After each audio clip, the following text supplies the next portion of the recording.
Dear brothers and sisters, important things to remember. Allah subhanahu wa ta'ala answers our du'as in 3 ways. He will give you what you asked for. He will give you something else in return or save you from a affliction. He will store that dua for you in the hereafter. Have firm belief that Allah subhanahu wa ta'ala will answer your dua. Don't lose hope. Allah subhanahu wa ta'ala is hearing. He knows what's in your heart, what your heart yearns for. Allah subhanahu wa ta'ala is the best of planners. Don't think that He won't answer your prayers. Don't lose hope in the mercy of Allah subhanahu wa ta'ala. It may take some time, but it may be worth it. Don't be robotic while making dua. Cry, beg because you are asking for your Rabb and not people. Speak your heart out and make sure that your heart and mind is present while making dua. Be positive and hope for the best. Ways to follow. Pray tahajjud.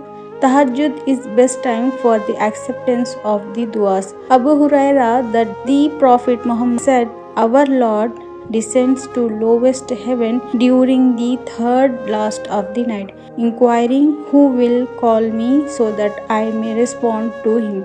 Who is asking something to me so that I may give it to him?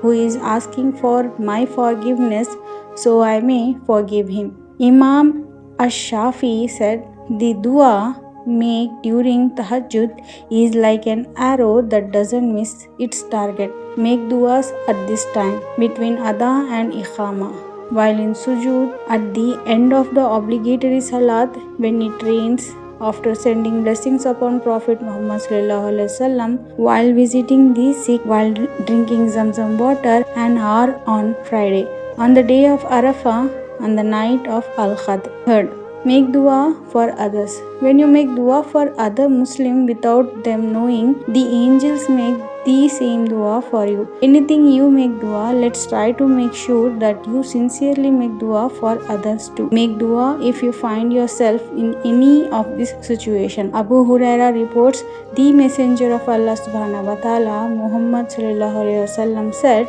3 supplications answered without a doubt. The supplication of an oppressed person, the supplication of a traveler, and the supplication of a parent over his child. Number 5. Ask Allah subhanahu wa ta'ala by His names. Ask Allah subhanahu wa ta'ala by His greatest names.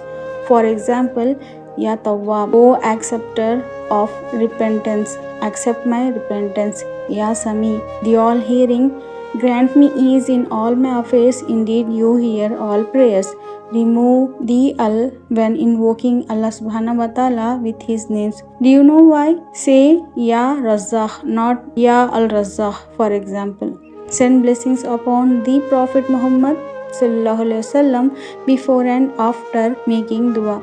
The Prophet Muhammad sallallahu alaihi wasallam said, when any one of you prays, let him begin by praising Allah subhanahu wa ta'ala. Then let him send blessings upon the Prophet Rasulullah sallallahu alaihi wasallam and let him ask for whatever he wants. Umar ibn al-Khattab said, dua is suspended between heaven and earth, and none of it is taken by the heavens until you send blessings upon our Prophet Muhammad sallallahu alaihi wasallam. May Allah subhanahu wa ta'ala accept your duas and grant you more than what you asked for. Don't forget to share this video. I hope it was useful. Jazakallah khair.